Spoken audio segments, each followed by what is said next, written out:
We're talking to Tony Fredrickson here at the Mount Baker Rhythm and Blues Festival. We're having a great time, aren't we? It is a good festival this year. And it's hot. It is a little warm. So how many years have you been coming to the festival? So many years I don't even remember, really, truthfully. I know I was in the signal back in the tree farm many years ago, way before it moved over here to this beautiful facility here. So how many years have you been president, Tony? I don't know that either. It's been a long time. Uh-huh. They just keep putting me in. I must be dumb. Is it a lot of work, Tony? Yeah, there's quite a few things you have to do, and especially managing the nonprofit arm of it with the Musicians Relief Fund and also the educational fund. There's a lot of paperwork and different things we have to do and how we manage the money and so forth, and how we use it and those kind of things. So, you know, because medical things always have a procedure for doing those for the MRF, or the Musicians Relief Fund, and for the education fund, the Pass the Torch Fund. You got to be, you know, conscious of who you're putting kids with for lessons, those kind of things. So there's a lot of research, a lot of time, a lot of you know, shaking hands and getting to know people. That kind of stuff. Well, I went to a couple of your events. I threw in a cigar box guitar, some couple prints, but there were so many people there supporting Musicians Relief Fund, which is so important in it. Yeah, that was the event I think you're talking about. Is the one we did for Billy Stoops. Yes. The gentleman who jumped out, classic musician, throws the guitars out first, and then realizes, oh shit, the stairs are on fire. I better get out of here. Then fell down and broke his coccyx and destroyed his shoulder. But got him the money. He's okay. He's back performing 100%. So he's in good shape. I didn't know he threw his guitars off first. Oh yeah, he didn't get them all out though.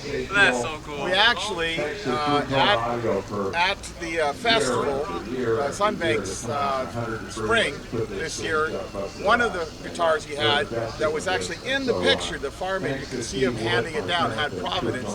It survived the fire. It was a little scorched.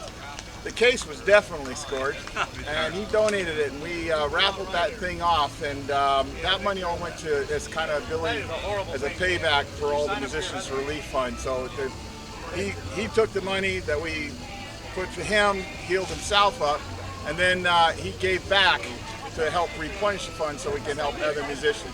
That's wonderful. Billy Stoops is a great guy. Another great guy that had your help was Nick. Nick Biggerino, yeah. He's announced it on stage when he was up there playing. Tell me what happened. Well, Nick had a year from hell. He had you always hear things come in threes, and he had a health issue that he really scared the living crap out of him, and that turned out, fortunately, to be very mild, but he was also doing a little construction work on the side to make ends meet. He fell off and he did a spiral fracture of his arm and damn near impaled himself on rebar. And then he was a little behind on his chores. Nick's a very physical guy. He likes to chop his own wood and split it and all that. He lives very rustic out in Toledo Island. And one of the neighbors said, well, I know you're behind, Nick. How about we use my log splitter and then it'll make it faster. He said, okay. Nick wasn't quicker than the log splitter. He lost the tip of one of his fingers. Didn't know that. Yeah, so, but you know, he's recovered, and Nick's a warrior. He's always going to battle his way through everything. And he thanked you though from the stage, saying, you called him up and says, here's some money, you're going to take it. Oh yeah. And I love that about you, what you did. That was wonderful. Because he had rent due and all this other stuff, and normally we're a third-party payer, and I did that. I made sure his bills were all paid, but he also needed money to get groceries and stuff like that. So we provided him stuff for about 3 months worth in his recovery time. It's a wonderful program, the Musicians Relief Fund, correct? Yes. It was actually started out in the honor of a musician that was a friend of some former officers of the club, Sherry and Raven Humphreys. And they're the ones that actually started it for a friend of theirs, and I think it was Ron Johnson, who was a musician that had some health issues, and they worked to help him, and that's where they named it. But it made more sense that people understood it better when we renamed it the Musicians Relief Fund.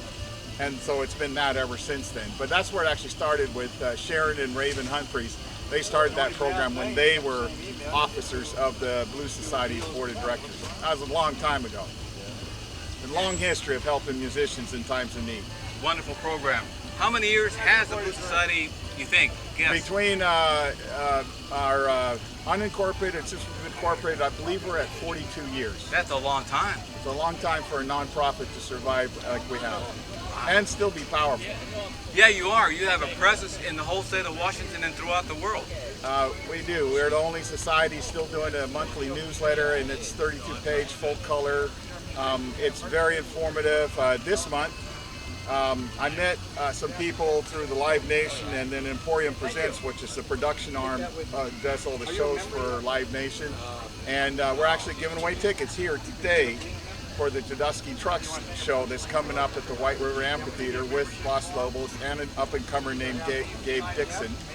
And we're excited to see where that goes, but there's a possibility I know we're going to have a booth at that show, and we may end up having a more permanent relation and helping with other blues acts for promotion and getting it out to the blues fan, because obviously our reach is pretty good.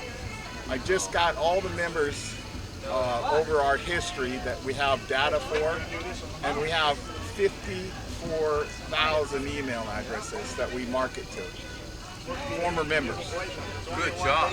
Plus the ones we're getting from giving away tickets. And you have a lot of nice product here. You came in yesterday with a trailer full of it.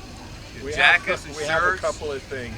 A couple of things. I'm having a blowout t-shirt sale. Next time you see me, stop by. $8 or 3 for $20. There you go.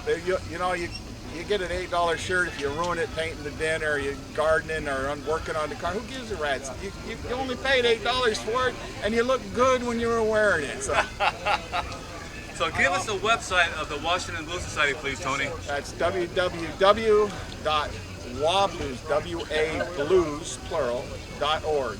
That's our website. We have Facebook, Washington Blues Society. Check out and subscribe to our YouTube page, Washington Blues Society. We have our own URL for that because we got enough subscribers on there, but we can always use more. We've learned a lot about streaming, and there is some incredible music on there. We did the very first streaming International Blues Challenge, semifinals and finals, and we hope to send those people to Memphis when we do it again to compete in the International Challenge. We had good winners too. I had Kenny Blues Boss Wayne with Russell Jackson, and the band was the Rod Cook and Toast. And for those of you who know Rod Cook, he's probably one of the, if not the premier guitarist, one of the premier guitarists in the Pacific Northwest. Well, Tony Fredrickson, thank you so much for all you do for the musicians, for the fans, for the blues. And thank you, Leo, for getting me on the radio. It's been a while, but we worked it out, man. I'm busy, man. I'm always running, but I'm glad we actually finally were able to connect and spend a little time on the show. Thank you so much, Tony. All right, we'll talk to you soon.